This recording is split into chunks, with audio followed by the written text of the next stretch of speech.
विकसित भारत के लिए विकसित बिहार। इसी संकल्प के साथ बिहार और बिहार वासियों की प्रगति के लिए अनवरत विकास का सिलसिला जारी है। इसी कड़ी में आज देश के यशस्वी प्रधानमंत्री श्री नरेंद्र मोदी जी आज करीब 13,200 करोड़ रुपए की विकास परियोजनाओं का उद्घाटन और शिलान्यास कर रहे हैं।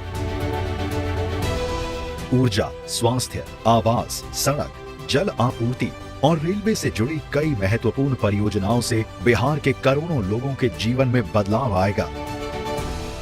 जब जब बिहार समृद्ध रहा है, तब भारत समृद्ध रहा है। इसलिए विकसित भारत के लिए बिहार का विकसित होना उतना ही जरूरी है। बिहार के बक्सर जिले में SJVN की लगभग 6,900 करोड़ रुपए की 1320 मेगावाट बक्सर ताप विद्युत परियोजना की 660 मेगावाट क्षमता वाली पहली यूनिट का उद्घाटन किया जा रहा है। ये परियोजना क्षेत्र में रोजगार के अवसरों, औद्योगिक विकास और बुनियादी ढांचे के विकास को बढ़ावा देने का भी कार्य करेगी। भारत सरकार की दूरदर्शी सोच से आम जनमानस को स्वास्थ्य सेवाओं में भी बड़ी सौगात मिल रही है। इसी कड़ी में मुजफ्फरपुर में होमी भाभा कैंसर अस्पताल और अनुसंधान केंद्र की स्थापना ने बिहार और पूरे पूर्वी भारत के मरीजों के लिए आशा की नई किरण जगाई है। ये सकारात्मक प्रयास बिहार के साथ देश के लाखों गरीब और मध्यम वर्गीय परिवारों के जीवन में बड़ा सहारा बनेंगे। साथ ही आज प्रधानमंत्री मोदी जी बिहार राज्य में प्रधानमंत्री आवास योजना के तहत लगभग 16,000 लाभार्थियों को आवास का उपहार देंगे। इस आवास योजना के तहत अब तक लाखों परिवारों को पक्के आशियाने उपलब्ध करवाए गए हैं। बिहार राज्य में मोकामा के औंटा और बेगूसराय के सिमरिया के बीच 8 किलोमीटर से लंबा गंगा ब्रिज बिहार के सुपौल, मधुबनी, अररिया, बेगूसराय आदि जिलों की दक्षिणी बिहार के शेखपुरा, नवादा, लखीसराय के साथ बेहतर रोड कनेक्टिविटी बनाएगा।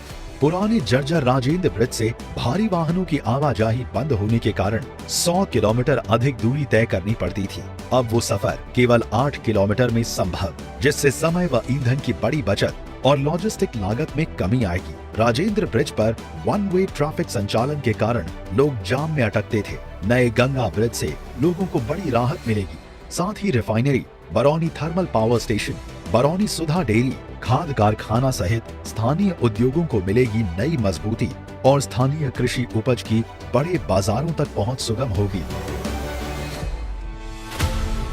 वैशाली से कोडरमा तक बौद्ध सर्किट ट्रेन की शुरुआत बिहार को एक नई पहचान प्रदान करेगी। ये रेलगाड़ियां जहां यात्रियों की सुविधा को विस्तार प्रदान करेंगी, वहीं राज्य की सांस्कृतिक और धार्मिक धरोहरों को वैश्विक पटल पर लोकप्रियता प्रदान करेंगी। जन सामान्य को बेहतर स्वच्छ जल एवं वातावरण प्रदान करने के लिए माननीय प्रधानमंत्री बिहार के कई जिलों में STP और सीवरेज नेटवर्क एवं जल आपूर्ति परियोजनाओं का उद्घाटन करेंगे। ये सभी परियोजनाएं सतत विकास को गति देने, बुनियादी ढांचे को सुदृढ़ करने और रोजगार सृजन में भारत सरकार की प्रतिबद्धता को दर्शाती हैं। प्रधानमंत्री मोदी जी का संदेश स्पष्ट है कि बिहार अब प्रगति, आत्मनिर्भरता और समृद्धि की ओर अग्रसर है।